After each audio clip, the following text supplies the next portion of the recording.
Good morning, everyone. Happy Mardi Gras. We are here having a good time this morning before Lent starts, and we spend 5 weeks talking about how awful and sinful we are. No, we're not going to do that. But we're so glad.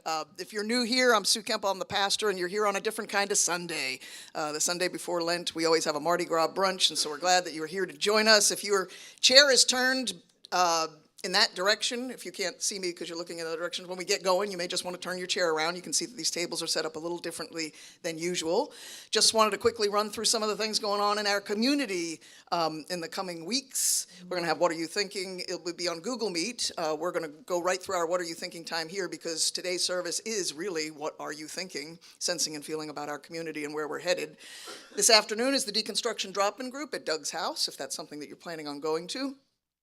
We got the game night. We got a bunch of things happening in the next few weeks, and really want to put a plug in for next Sunday.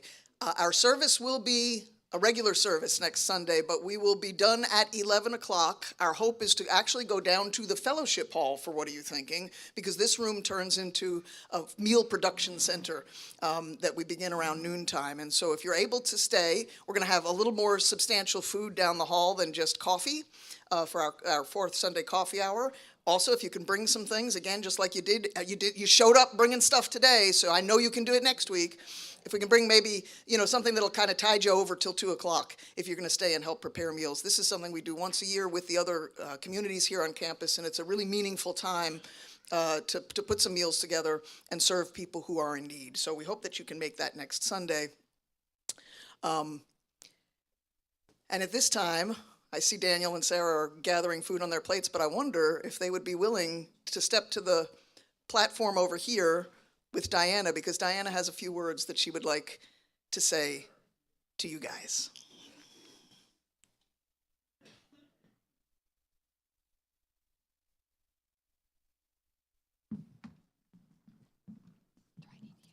Yes. Hold it right to your mouth. I'm a retired school teacher, so I'm not sure I need a mic, but anyway. Okay, it's so great today to recognize Daniel and Jonah and Frankie and Sarah. We're going to certainly miss you guys. You've been such an addition to our church. I know Sarah especially helping with the children, and I know in one wake. But we're excited for you on this adventure, and just talking to your boys the other day, they're excited too to go to a school that's not an international school. They're going to go to the school in their community, and they'll pick up language really fast. And I can tell you that. But Mom and Dad might have a little more trouble, but you will pick it up fast. But anyway, your circle's going to grow. You're going to there's going to be challenges along the way, but it'll be a blessing in many ways. So just know you'll be missed here. Okay?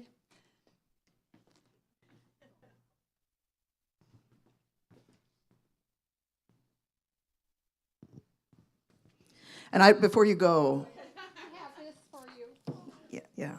Diana has a gift, and I would just like to send you off with a blessing. And if everyone could please raise your hands toward the Kramer-Krozik family.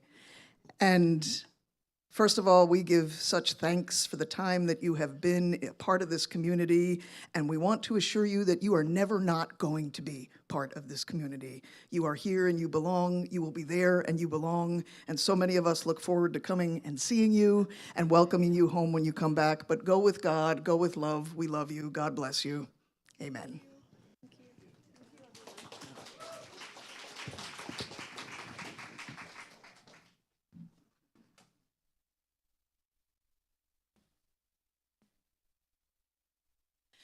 And now, before we begin with our listening session, I would like for us all to just take a few moments of silence and contemplation before we share what's on our hearts, because as a community, we do want to get in touch with what we are sensing and feeling before we share what we are thinking.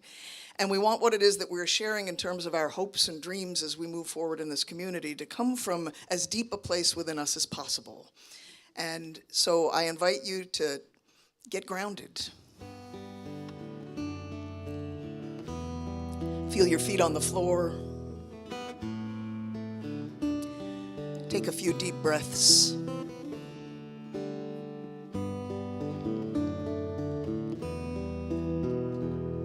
Close your eyes if that's comfortable.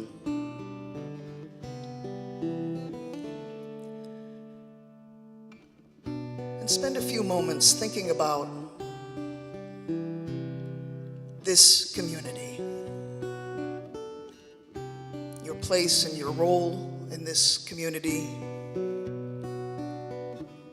your sense of belonging in this community.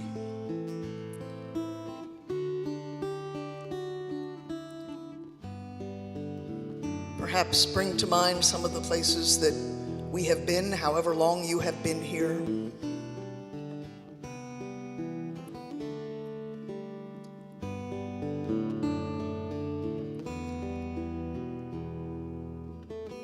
Bring to mind where you are right now. How are you being nourished in this community? What nourishment are you bringing to this community?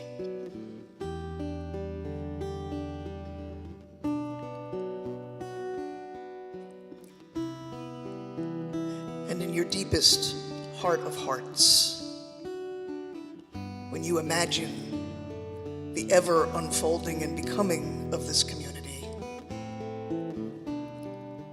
what rises up in you?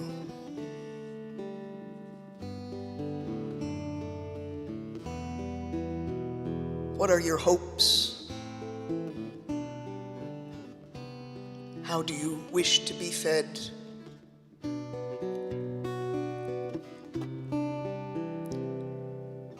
And what do you hope to bring?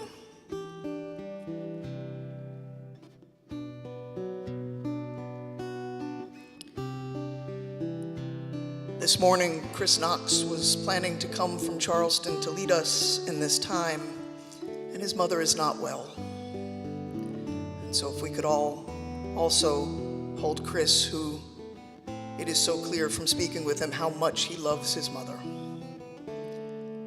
Hold Chris and his family and his mother in our hearts this morning. We thank him for tuning in online to capture the thoughts we're going to share. So he is participating from where he is, because that is the kind of community we are. He is with us, and we are with him.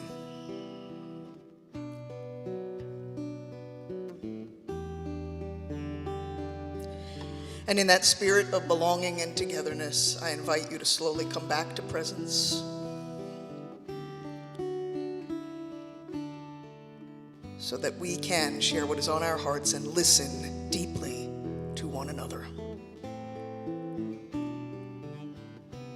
In this divine life in which we live and move and have our being, our God, who is lover, beloved, and love overflowing.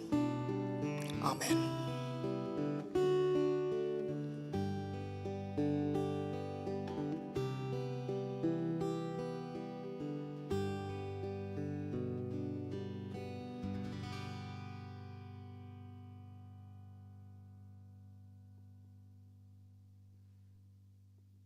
Thank you, Joe. Thank you all for being here. Please feel free to continue to avail yourselves of food and beverage during this time. I really was planning on doing nothing today. And then, Daniel and Sarah, they're leaving. I said, well, I'll get up and say a few words. And then Chris is like, I can't be there. And I said, all right, I'll say a few more words. But Ashley's really going to lead this session. I'm just going to tee things up for her before we get started. If you were here last year, we did this in February. In two parts. We actually had a Saturday retreat where we sat with a lot of these questions last year, and then we revisited on Sunday morning in the format that we're doing right now. So last year, having a little more time made a lot more sense. We had just gone through the transition. We were kind of teeing things up for the next decade, as a matter of fact. We're going to back that up a little bit this year. We're really just going to talk about 2026 and what our hopes and dreams are as we move through this year. And so We're going to talk just a little bit about some of the things we talked about last year. We didn't really set goals. We don't have metrics. I come from a world where metrics, education and startups, metrics are the thing, right? Like you've got to be able to track everything. Spiritual life doesn't really work that way. But there are some things to which we can have some metrics, and there's some things that we can see that we've moved in the directions that we spoke about. And you can't see all of this, but this is a mural board that Chris put together. He organized all of the thought we had. You might have remembered if you were here, a bunch of sticky notes, and people wrote some things down. So happy to share this with anybody from last year if you want to see it. But this is the volume of sharing that we had last year, and they were broken down into those 5 categories that we talked about and we're going to talk about this morning. So just wanted to show that to you real quick. And just talk about a few of the things that were mentioned on these sticky notes that I think we have made some decent progress with. Deepening our wisdom work. We're talking about that more and more, becoming more and more a wisdom community in the Christian stream. I don't like to say Christian church. It's not really who we are. That's our primary stream, but not our only stream. We're becoming people of wisdom, and I see that all the time on Sundays and in small groups. The work that people are pulling together, it's really beautiful to see. Resting in dialectical tension is what we do during What Are You Thinking quite frequently, and again in these small groups. I think these are things we're bringing forward from what this community has always been in new ways, and it's really lovely. We are working on better coordination with the Ridge. We know that that's been a little bit rocky over the past few years, but now that we have an operations manager and they have an operations manager working together, we are making progress on fewer surprises, such as no heat in the room.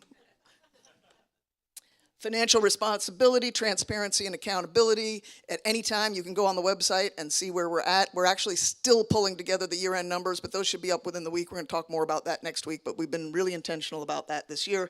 Equitable wages. At the moment, nobody who has a staff-level job, which is really just 4 people at this point, it's me, it's Shelby, it's Ashley, and it's Jen, is making less than $30 an hour, kind of taking into consideration roughly the number of hours that people work. And so that is a standard that we are working with right now. And that, by doing that, we are able to, this quote here is from one of those sticky notes. Let's be mindful of not taking on too much and burning out. What's expected of paid staff, during versus volunteers? And we actually got a little bit of wisdom from some elders in our community mid-year last year talking about, who do we pay and why? And kind of a tenet that we're looking at here is we want to pay the people who can support the structures here in such ways that more and more of us as volunteers can step into ownership and leadership roles, knowing that there's a good support structure underneath it to make it so that you don't burn out. So we've really made some good progress on that this year. I'm really grateful, and I'm feeling less burned out myself, particularly with Ashley coming on board, so that's been wonderful. And service work, cultivating kindness in a world that just keeps collapsing.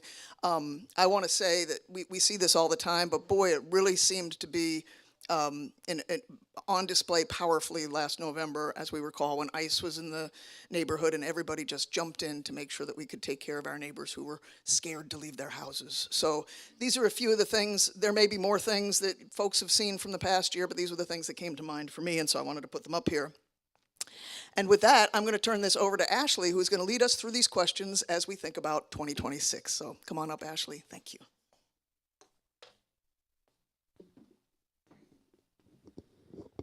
Well, I am no Chris Knox, but I'm going to try and fill his shoes from last year and try and just hold space for you all to think about these 5 big questions that we asked last year. We posted them in the app, so maybe you had a chance to think about them, or maybe you're just seeing them for the first time. But the first question that we're going to start with is, if we were to dream big, what is the divine inviting us to become in the next year? So maybe you want to take a second to think about it, but I will pass the mic to whoever would like to speak.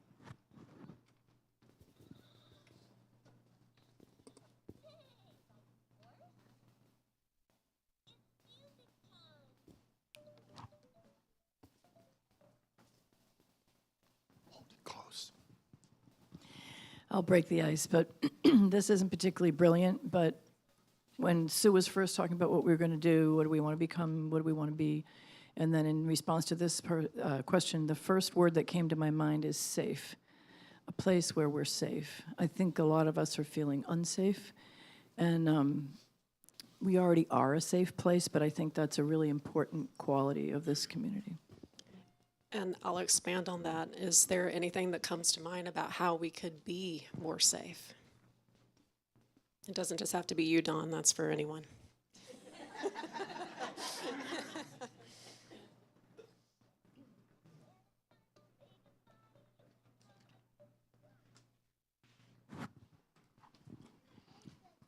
I have hesitated because I'm new to this group, and I always come in and I have all these big ideas, and I'm like, these people are going to say, could you just get out of here? But when I came even last fall and I talked to Dawn, who was very, very sweet to listen to me, but what I was aware of is even in the wonderful practice of having a listener down the hall and letting people know each Sunday that they can go and be heard, it's not openly stated that whatever they share is confidential. And I think it's really important to do that, especially for people who have been in families or faith communities where their trust has been violated, that to make it really openly clear and deliberate that we say that. So that's just one thought I had. That's great feedback. I'm just thinking of a simple solution we can do is when we were saying, head down the hall, we can reinstate that there, but also just make sure our listeners communicate that as well. So thank you.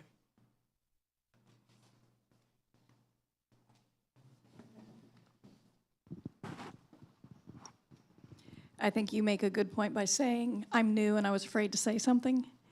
That trust, we need to make sure that we're really intentional about being open and willing and tolerant of ideas that might not be our own and in our bucket, so that people do feel, even on their first time to come, to speak up and say something. This is a place where everything is welcome and can be held. Thank you, Rhonda. Dusty, up here in the front.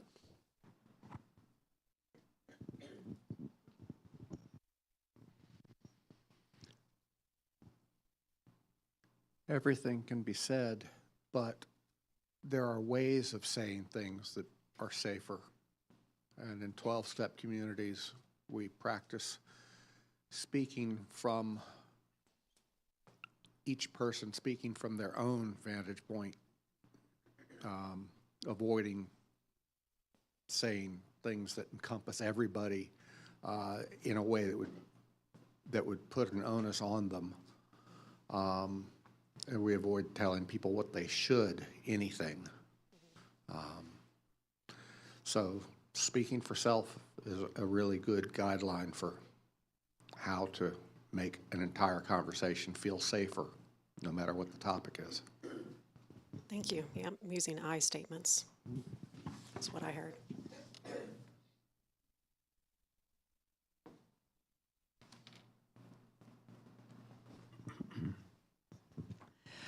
Well, as a listener, I would say one of the things I feel like I have observed both as a listener, called upon in the room down the hall, is somewhat what also goes on within the room before and after service. And that is many people are acting as listeners to their friends and family here in the moment, and just holding space, a safe space for that person who maybe feels a little less like, oh, I'm called out when I go down the hall. Like somebody's going to see me, they're like, they know I have a problem versus, an issue, whatever, not saying that kindly, but, I just think what do we want to continue to be is that safe space before and after service and, throughout the week where somebody who is having a tough time can feel like they have somebody or people that they can feel free to just show their underbelly, right? And just be. And I think we're doing that already. So I think there are trained listeners already in the room versus those also of us who are down the hallway. So yes. Thank you, Diane.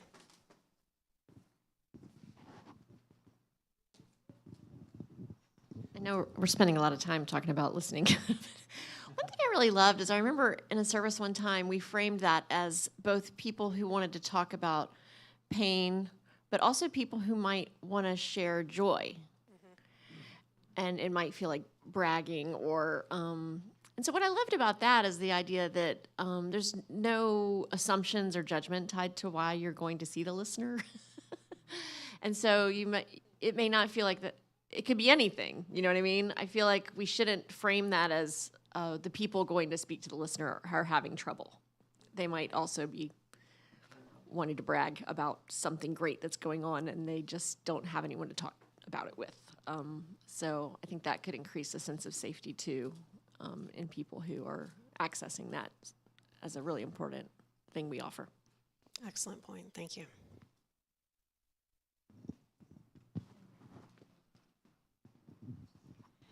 Okay, so I don't know whether anyone has seen anybody sitting with somebody down the hall. It happens often enough, you maybe have. So if you have, or if you did, show of hands, would you think, oh, what's the matter with that person? Anybody? I'm just suggesting that the idea that you might want to get different perspective, unload something joyful, unload something burdensome. It's in your head that people in this community would think less of you for doing that. Just making that point. Speak for myself, use the I statement. I have never felt judgment from anyone in this room ever, and I think I'm seeing a lot of head nodding, so we are a very safe space, but I think we can always improve how we do that. All right, if there are no final thoughts on this question, yeah, we'll take a over here.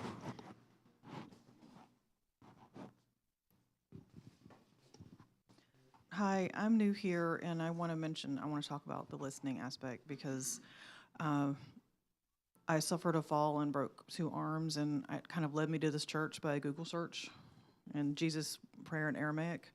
But I want to say, as someone who grew up in the church and someone who was a founding member of a church in Raleigh, I have never been to a space where I have felt so safe to be myself, express how I'm feeling and what I may need after the service, knowing that you even had a listener. I've never experienced that in my whole church life. I feel like if I need to share a prayer request, I can do that, and it's confidential. And I just want to commend and thank this community so much for this. I don't want to call it a service, but I mean, it's a blessing and very unique. And I just want to say thank you. And I hope that, this is wonderful that you're even refining it now, what you're doing. And I just want to say thank you for what you're doing, because I've listened and I want to be a listener, and I am a listener as well. And I think this is so unique, and I'm so thankful. Thank you, Andy, and to all of our newcomers that are here today. Any other final thoughts on this question before we move on to the next one? Okay. Oh, Beverly.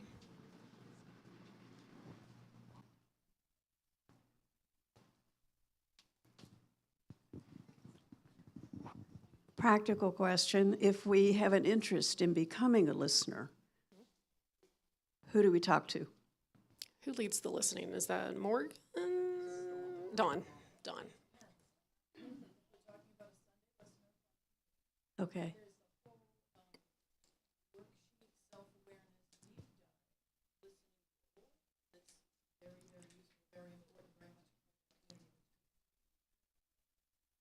Self-awareness, Christy. Listening, Dawn. Okay. Thank you. All right. Do you have a clicker, Sue? No. Oh, perfect.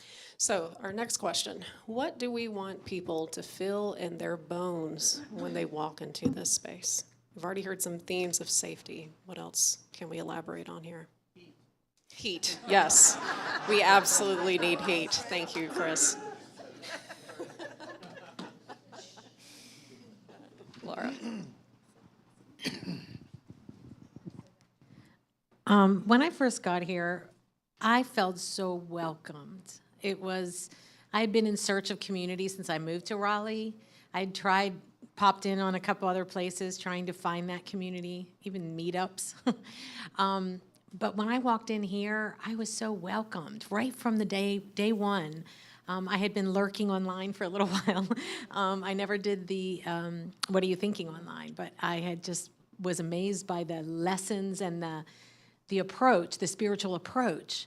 But when I got here, the community was what kept me coming and what really connected me. And I think that's really important for us to remember and to keep going, to welcome new people. Before you give the mic back, can you elaborate on any specifics? Were there anything in particular that made you feel welcomed? Oh, people came up to me right away. They knew I was new and came up to me right away and started talking. And pretty soon after I started coming, I actually joined a life story group. And when I got into it and realized the intensity of it, I was like, holy moly, what have I done here? But once those 4 people were foundational in me, starting my friendships here. So so that was another area. Now I did it fairly quickly, which, it may be intimidating to do it as early as I did it, but so that was one way. But just people came up to me and just said, hi, are you new? I'm so-and-so. It was great. Yeah. And we've been talking about that being more intentional, having greeters, if you want to put a label on it, but something along those lines for this year. But also, yes, say shameless plug, life story groups. If you have not joined one and would like to, just let me know. But we have formed, I think, about 7 or so groups right now.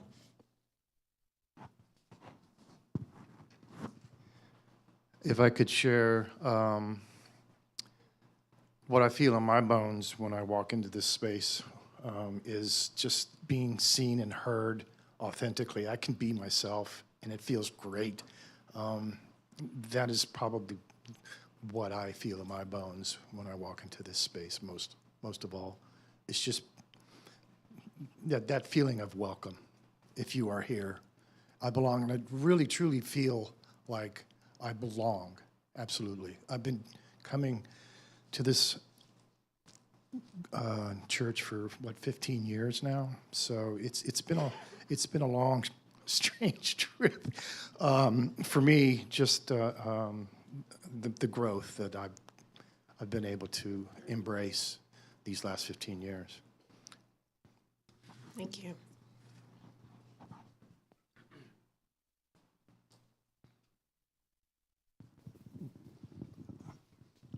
So my first impression when I walked in was, oh, good. This is not like any church I have ever been in. This has a whole different feel to it. There's no pews, there's no rows of chairs. You can bring your coffee in with you. And here's Melissa walking around barefoot. And I thought, hey, I like this already. Barefoot musicians, got it. Thank you.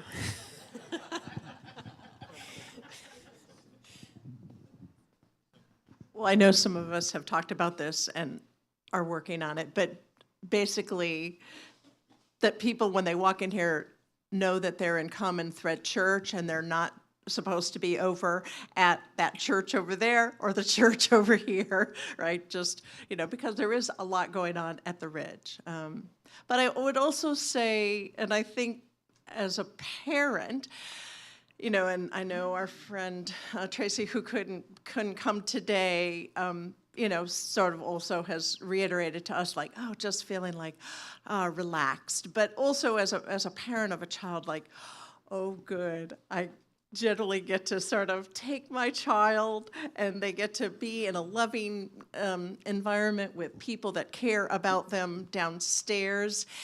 And we get a little bit of a break, if you will. So I think as parents, some I'm sure would say that, but just, sometimes having that space away from your child and knowing that there are loving people downstairs who are helping to teach them downstairs in a loving, kind way, what we're learning up here. Thank you. What I heard was practical signage, a safe space for our kids, and maybe we think about that. What do we want our teens and our kids to feel when they walk downstairs or come up here?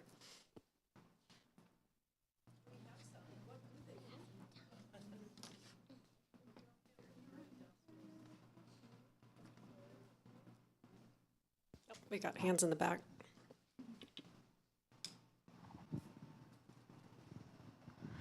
I just want to say that this place has really helped me with my own religious trauma. I've been with my family when I was a kid, just hopped kind of from church to church because it would like fit for a while and then we'd be like, never mind, and then go to another church and then another church, and then COVID hit, and my parents have invited me to like different churches because I am very, very outwardly queer. And for example, my first time in an adult service when I was a freshman in high school, the pastor decided to go on a homophobic sermon that was just him, just the typical stereotype of hate the sin, love the sinner. I don't support the lifestyle, which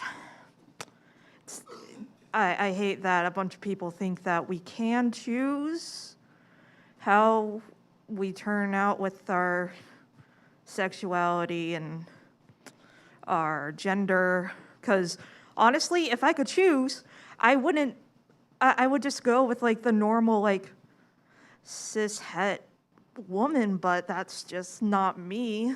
And this place has been such a wonderful place to be, because it's not like what like homophobes say, shoving it down our throats. It's more of like, you're welcome, like literally the thing that we say, the lines that we say every.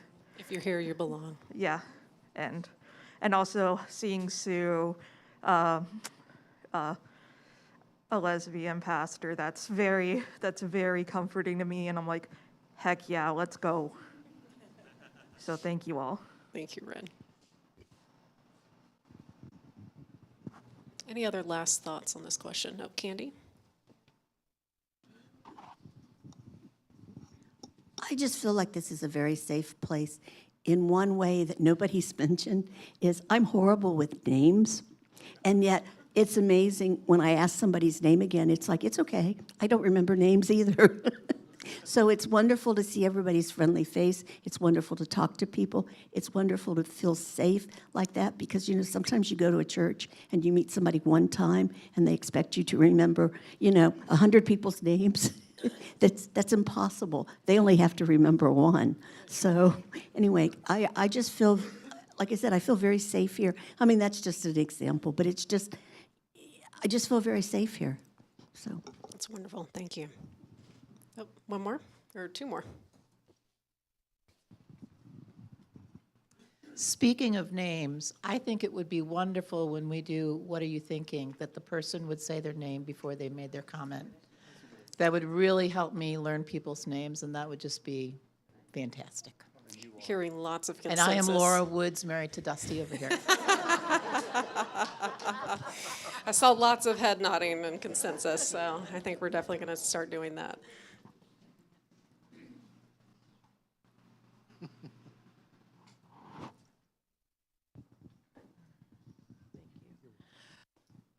State your name. Shannon. I'm Shannon. I am the perpetually late one.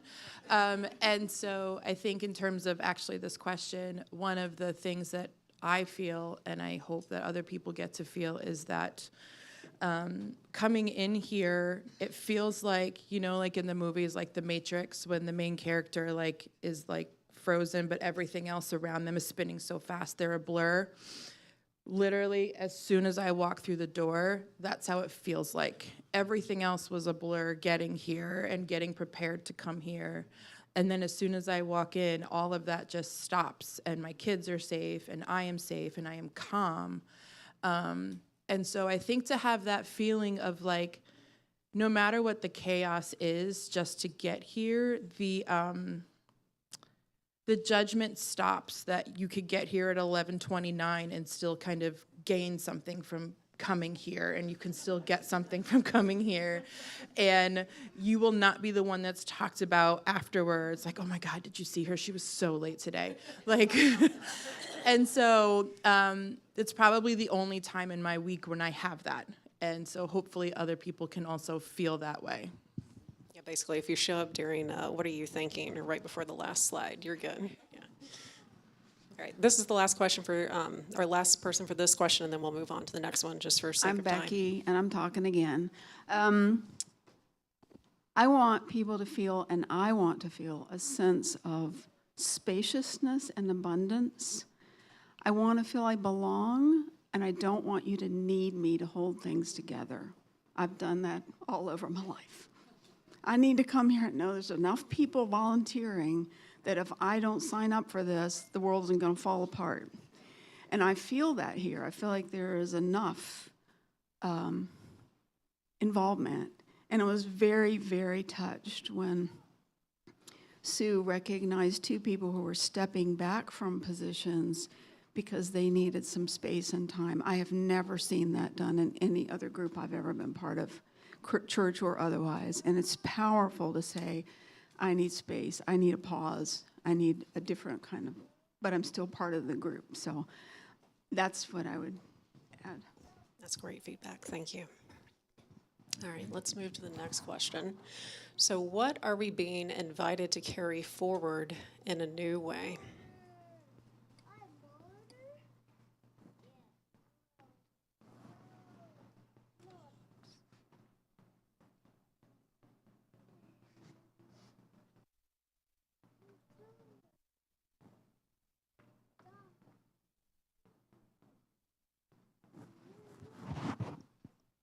And then Rhonda.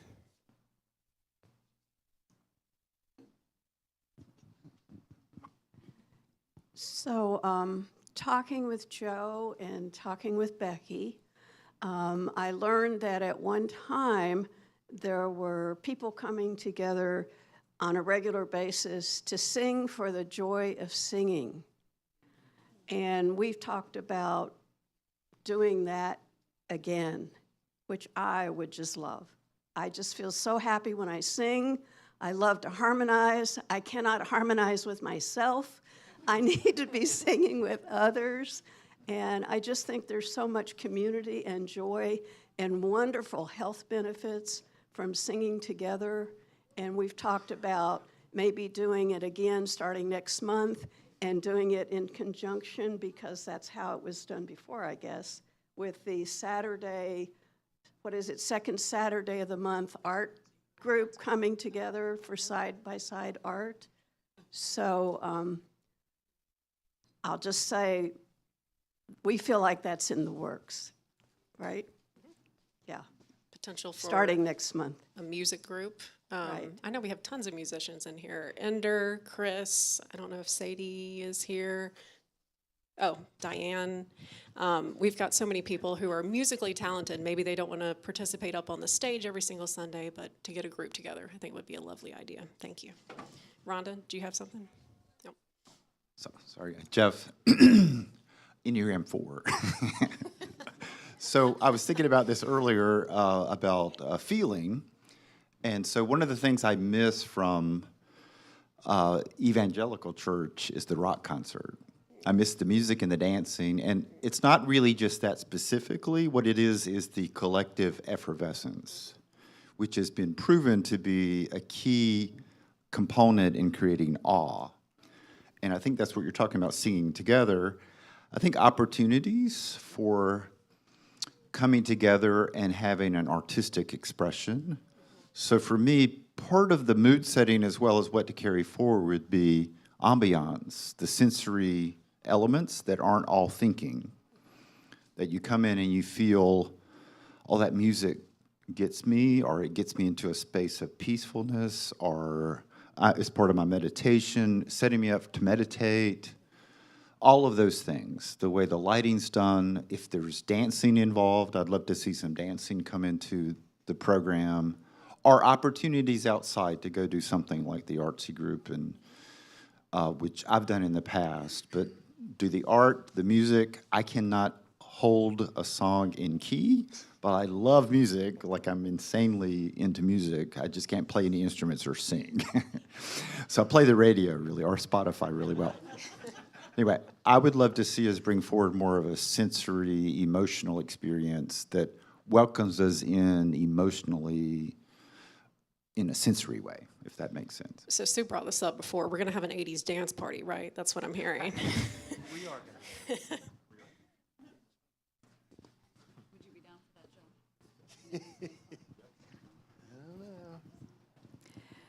I was thinking of this from the perspective of what's happening in the world and the discomfort and the chaos and the fear that is just all around us. And I think we're being invited to carry that in a different way, in a grounded way, in a hopeful way, and to then be able to help other people face what is occurring from a place of hope and a place of groundedness and stability within the chaos. So the both and I feel like we do that when we do our meditation together in here. You can feel the energy change in the room when we do that. And if we can just hang on to that and carry it with us out into the world, even if we are feeling chaotic or fearful, or if we have that grounded center, that energy is going to be there and be palpable to people around us. So it's not going to get better anytime soon, I don't think. May get worse before it gets better. So can we be intentional about learning how to be more grounded in the chaos? What I'm hearing is taking care of ourselves, and everybody else who's outside of this room. But I'm also thinking of here now small practical ways that we can do that, like Rise Against Hunger or One Wake. Angie? I'm feeling lately about the power of third spaces and that there's not enough of them in our society anymore, just where people can gather in a safe space. And I wonder if we need like an open mic night. That would get some people in this space, not on a Sunday, but they might feel the safety that exists in this place whenever we gather. It would allow for that kind of artistic expression that might produce awe in surprising ways, just not on a Sunday. And would give people who maybe are musical or do have gifts a chance to really think about an offering that they could make. But it would be a one-time thing that they could prepare for, and then it wouldn't be a commitment. You know what I'm saying? But I think a lot of people on a Friday or Saturday night would really enjoy coming to a third space that's free, feels safe, it's entertaining. And I think if a critical mass of us were present, the culture we create here would also be here. I think a lot of people would feel that. That's a great idea, Angie. Thank you. All right, I see we've got two hands here. Same thing, not my idea, but at Crossroads Fellowship, they had something, and I can't remember what it was called, but it was a big event, partially an exhibit, partially demos, partially open mic. People performed, a guy was whittling, people hung up their artwork. We have, I don't know if the girls are here with their crochet work or their knitting or whatever they do, but there was all kinds of creative things going on, or somebody was sort of demoing a skill that they had, who knew, and it wouldn't have to necessarily be artistic, but that whole idea, it was very well received over there. Anyway, yeah. That's great. Thank you. Some sort of body activity. The two hands over here. Diane, a couple of thoughts. I think we continually struggle with the app and who's on it and who's in the directory, right? But I know Ray especially will be he'll be somebody will speak and maybe doesn't know their name, and then sometimes I'm picking on him, he'll go to the directory during the service and go, oh gosh, who is that? Oh shoot, there's no picture of that person. So encouraging everybody to get pictures of themselves up in the directory. I mean, again, love and hate of the app, but I do also feel like there are things that happen, communications that happen in the app that happen nowhere else. So like our band, we always are promoting like, hey, our band's coming, I got a gig. We promote that in the app, but if you're not on the app, then and even if you are, you may miss it, especially if you're like, oh gosh, too much stuff in the app. But so that's just one thought, the app and struggling with that. I know y'all are trying to tackle that communication thing, but how to find that right mix of sharing information in a service, sharing information in the e-letter, sharing information via an app. But I do know I feel like the app really has helpful. Like somebody's like, I've got free medical supplies that I'm willing to offer, right? So that providing that safe space to just mention things. And then I guess I'll just say that. When there was the transition of who was going to do what, I think it was Carol or Kate had sent out an email to all of us as parents saying, hey, do you want to do something with the kids and parents community in the app? And I mean, for me, that just got this thought about, like, again, as a parent, like how do we create better relationships between parents and between children? I mean, Aya will be the first to say, and I know Hannah isn't here today, but like, Aya comes because of Hannah, right?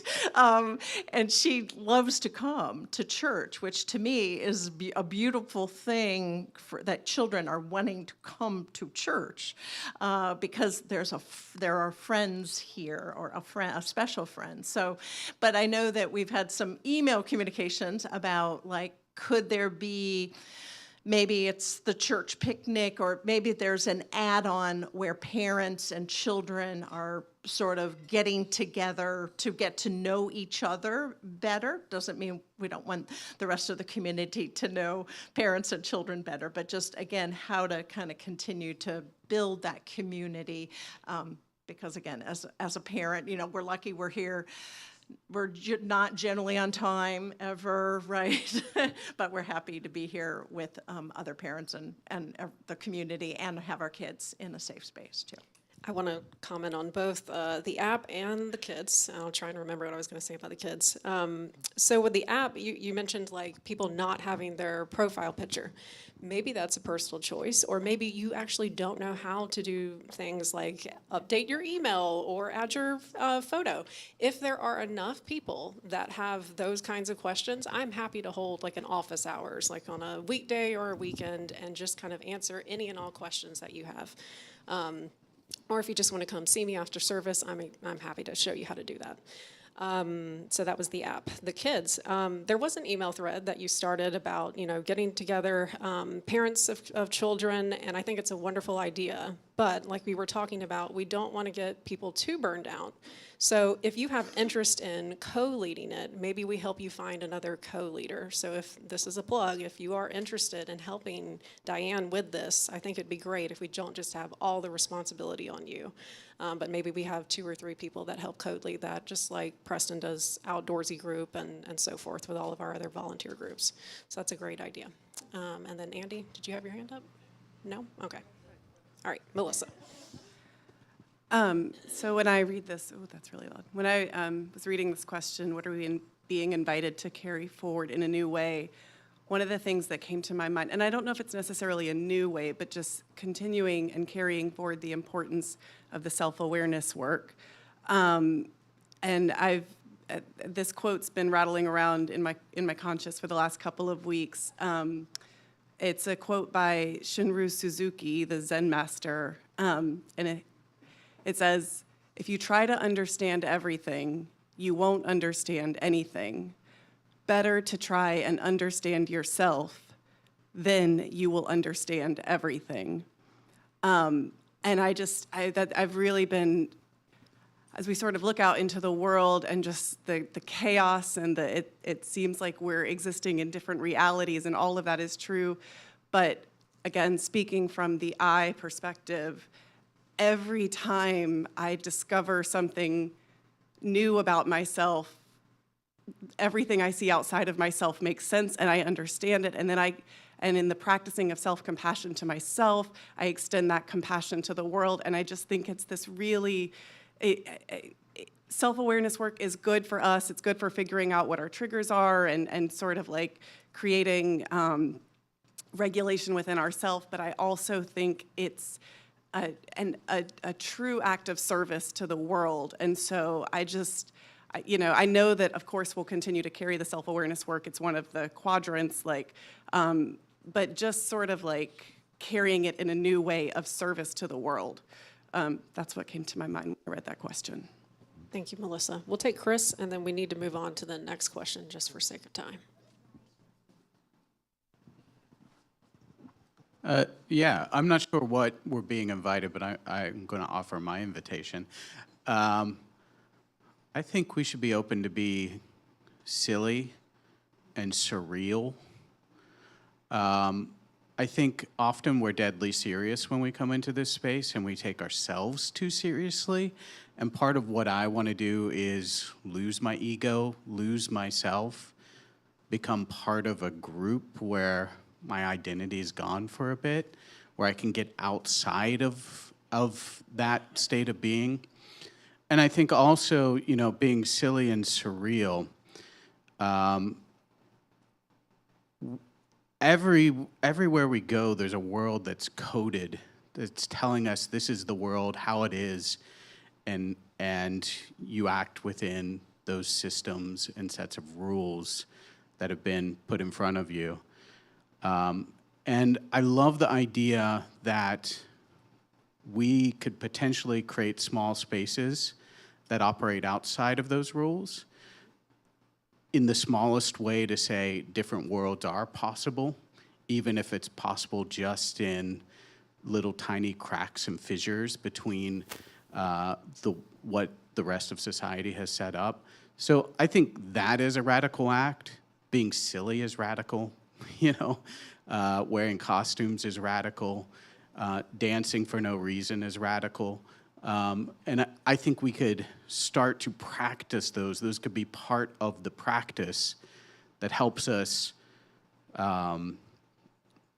figure out this friction between the way that I think most of us in this world think the world could be versus the way that we've experienced the world most of our lives. Thank you, Chris. And I did want to comment on one thing you said about having the small groups, because Rhonda and Sue and I are meeting this week to talk about how do we form just smaller communities where you're geographically located. So I think we're going to work on that this year. I had one burning question, and then we'll move on.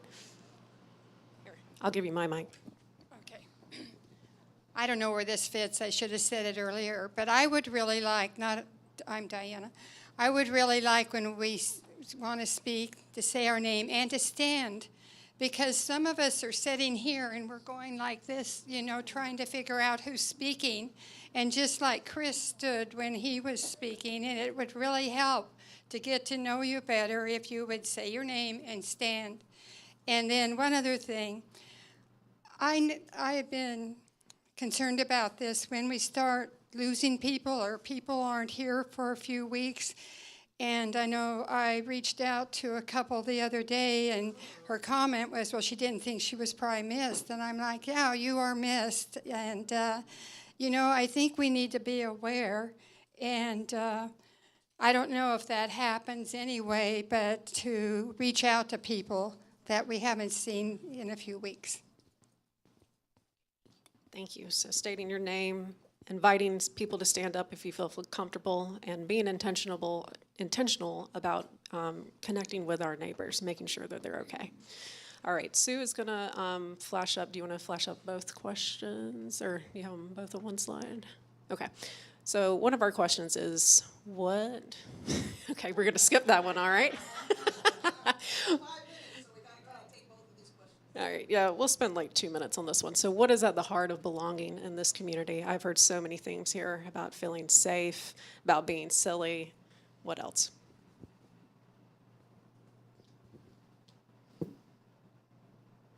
Ren?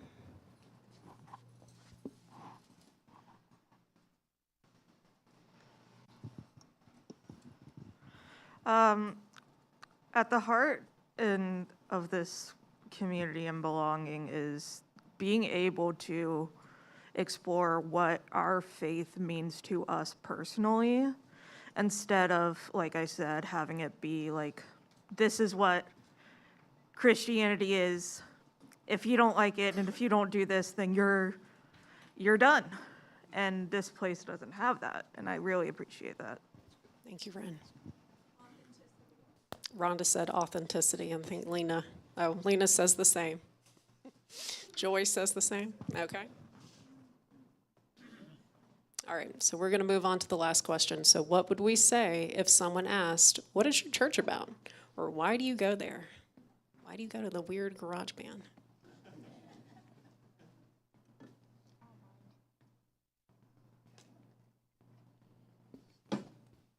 We got 2 hands up.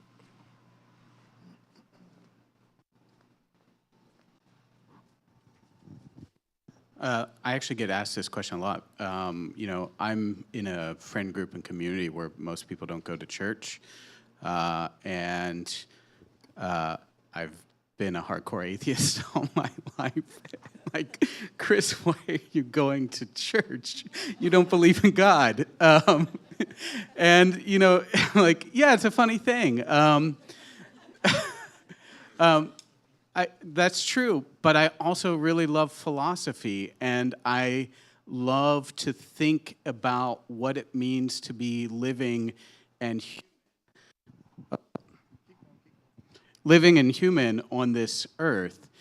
And this is a church where they explore Christianity not as doctrine, but as philosophy that can help us think about what it means to be human and live on this earth without telling us that we know the meaning. It's about opening up questions and walking through them together in interesting ways. And that's what I tell folks when they ask why I'm going to church, because it is weird for most of the people who know me that I'm doing this on a weekly basis. Thank you, Chris. Yeah, you're definitely not alone. There's lots of former atheists and agnostics. And Michael, did you have something? Or no? Okay. I thought there was a couple of hands somewhere. Right here, Laura.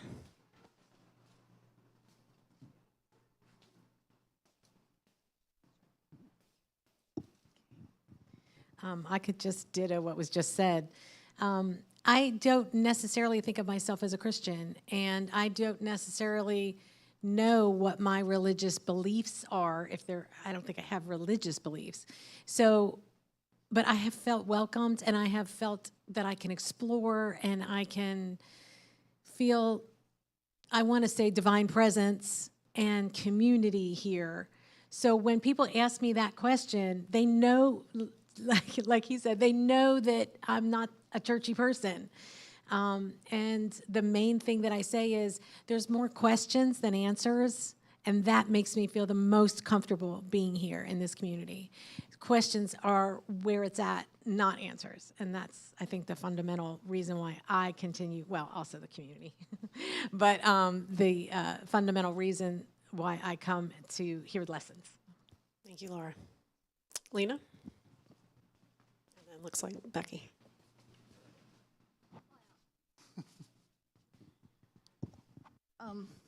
What I love about this church is that we come here. There are processes that if we follow and learn, we can grow and become. Thank you.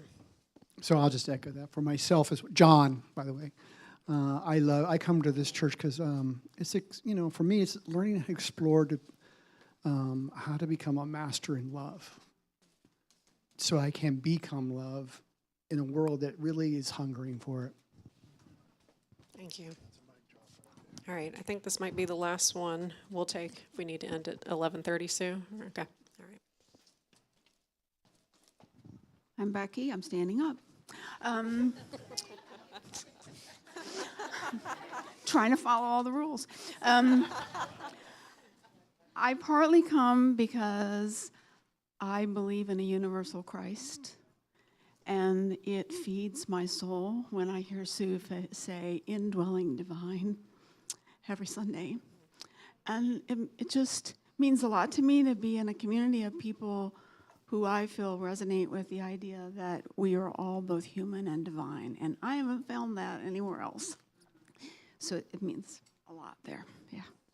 Well, I want to thank you all for expressing your thoughts and your feelings. There were many questions that we don't have answers to, but some things we can take away with some practical solutions. So I'm going to pass it back over to Sue, and thank you all. Please take more food. Please give Ashley a hand for facilitating and for decorating the room and setting everything up. This was her first big hospitality and leadership test this weekend. She did great with flying colors. I want to thank all of you for everything that you shared. I took notes. I'll be listening to the live stream again. I will be sitting with the things that you said all week. Because if you remember when I was installed last year, I said my number one job here is to listen. And so this is a very important day each year. And I'm so grateful that you shared what you did with me as we move into our becoming. And so I would just like to invite us to dismiss our friends who are on the live stream by putting one hand on our hearts and remembering exactly what Becky just said, that the divine indwells us.